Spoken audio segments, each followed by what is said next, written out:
Slushy writes in and says, should I wait till it's version 1.0? And here's the thing.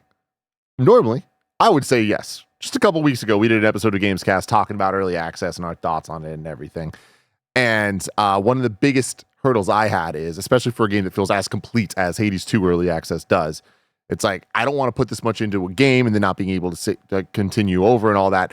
When you boot up Hades 2 early access, there's a thing that pops up that says like, hey, roadmap for our future plans. And in it, they say they're going to try their best to make all of this transfer over to the final game.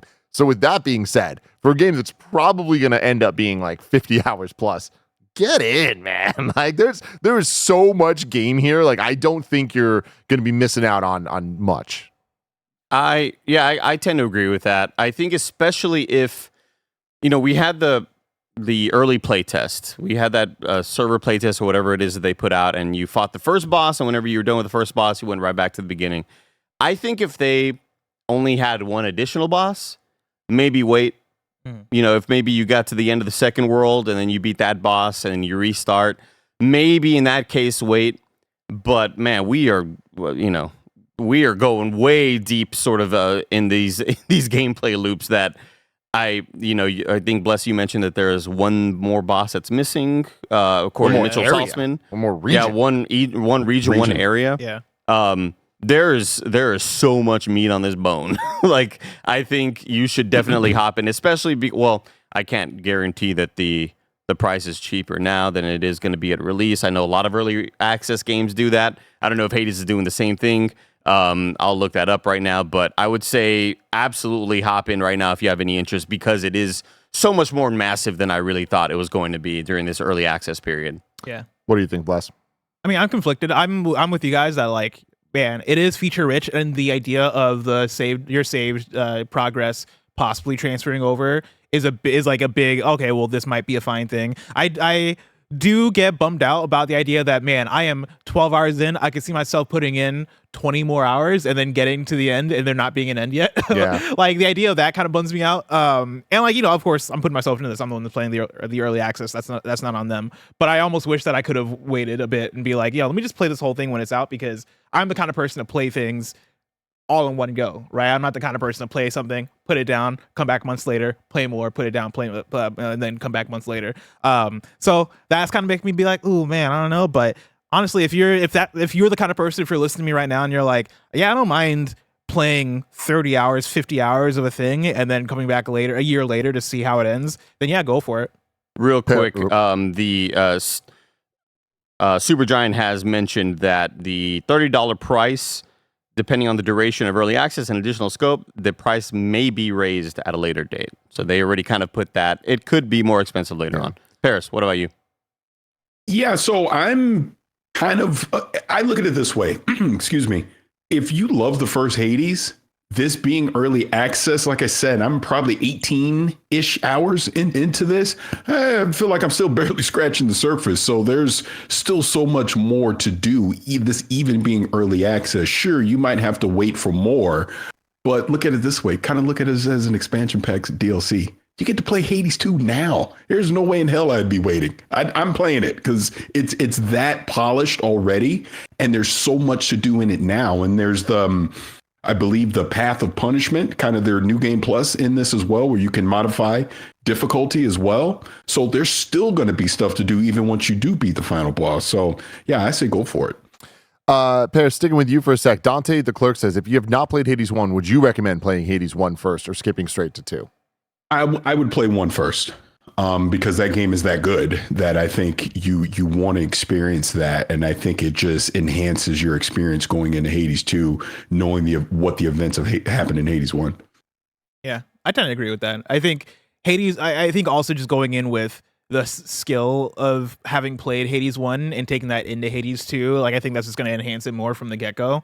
And you've been playing Hades 1 randomly recently, yeah, right? very recently. Yeah, I've been playing a lot more Hades 1, and like that comes from me having like not actually completed a run before, and I was like, you know what, let me get back into it and see if I can do that. And so I've been playing a lot of Hades 1 recently. Funny thing is that after playing enough Hades 2 now, I'm like, oh man, I might be fucking up Hades 1 right now.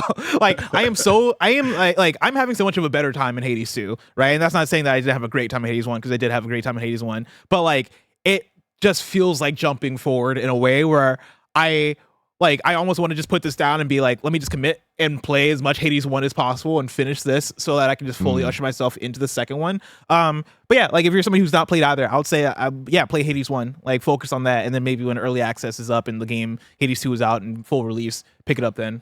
This episode's brought to you by Aura Frames. Looking for the perfect gift to celebrate the moms in your life?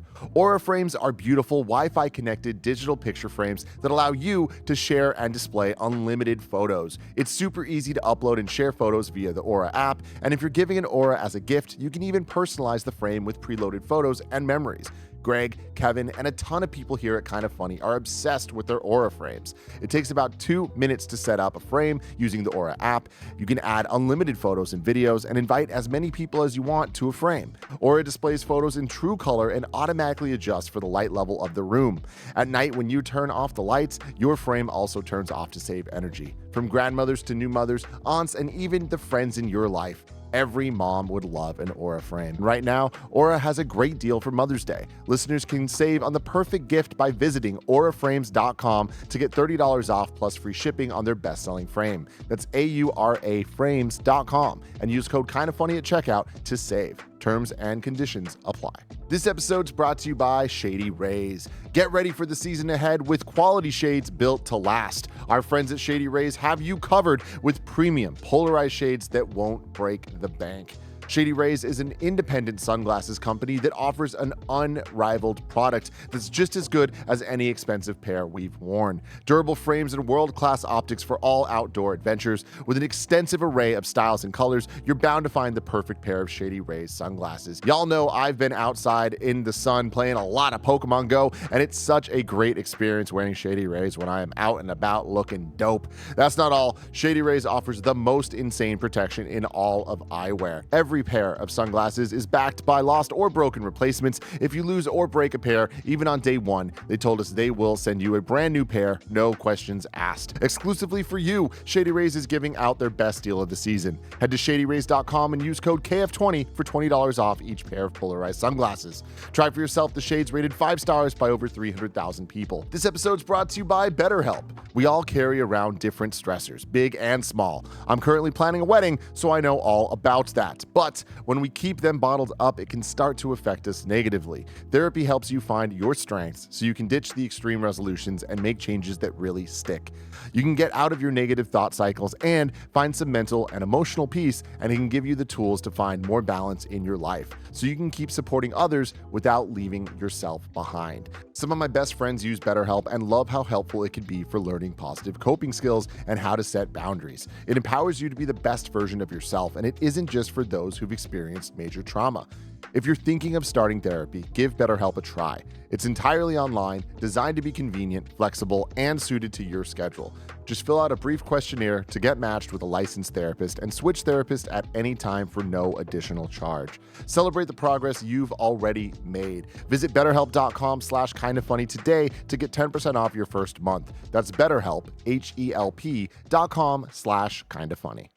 Yeah, if it comes down to, Hades 1 is on a crazy sale right now, and do I jump into Hades 2 that is not fully feature complete, although it feels like 80%, 85, 90% done. Yeah, hop into Hades 1, especially because hopping into Hades 2, you'll see a bit more of those enhancements. And exactly.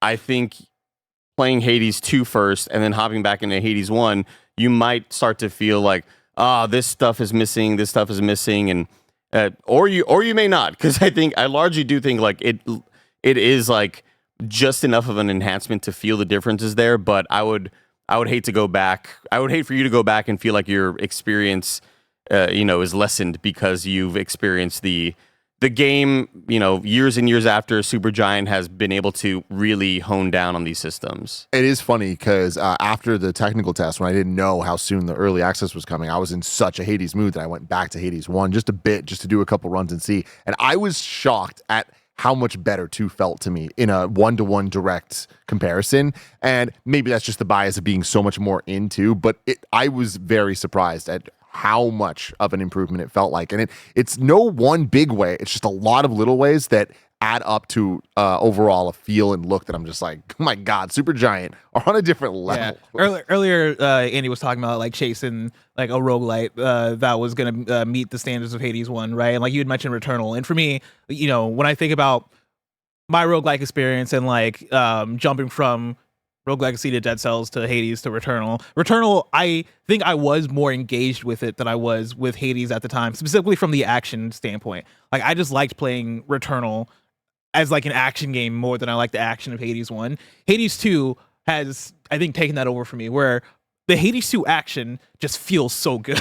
Like it has gotten to a point where I'm like, oh yeah, I think this is just my favorite playing roguelike. And I didn't feel that way about Hades 1, but Hades 2 somehow was able to do it for me. In the ways that I think about how Bungie and 343 can really try to get those satisfying experiences for you when you have a rocket launcher in your hand and they purposely throw out 2 elites and 4 grunts, and they know that they know I'm gonna hit these 6 dudes with a rocket launcher. They're all gonna fly. It's just gonna fill me with so much happiness throughout my body. Mm-hmm. And like the enemies that they have made in a lot of these zones for Hades 2, it's just so satisfying to put up your grasp, and it's a gigantic circle on the bottom, and enemies can't get through it, but all these little fuckers just get caught in the grasp, and you have what feels like 30 of them in there because they're little tiny dudes, and you just go to town on them, and it's just like gigantic attack, and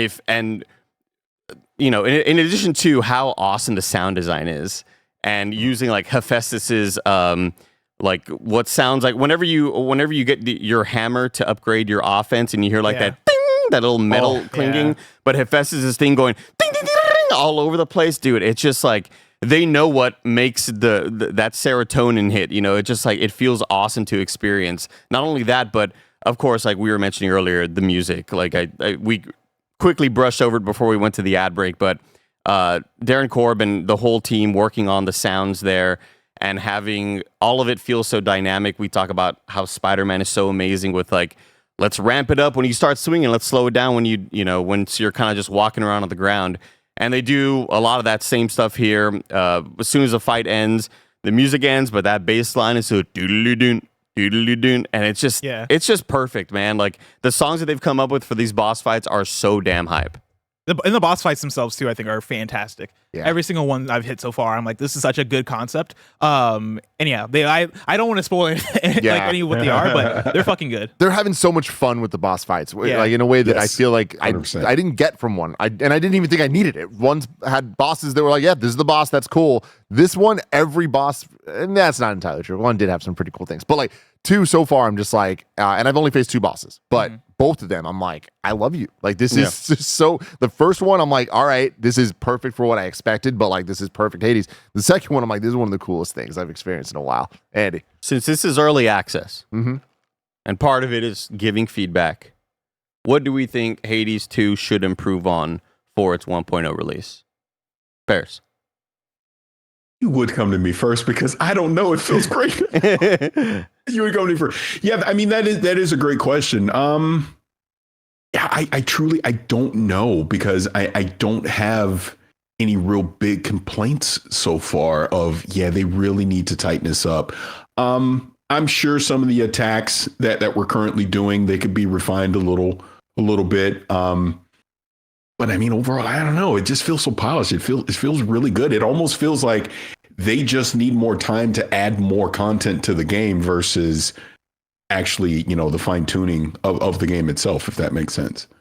Yeah, I'm a parasite. I genuinely don't know.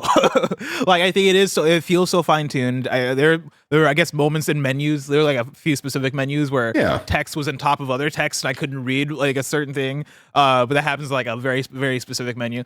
I think in terms of tuning, I could see the magic system being turned down a little bit because I am relying very, very heavily on that magic meter and like the enhanced like Omega moves. And that stuff, it doesn't feel OP, but it does feel very emphasized in a way that I most runs I am relying on that. So I could see that being turned down a little bit. But aside from that, it's like really tough to think about things that I would want them to fix.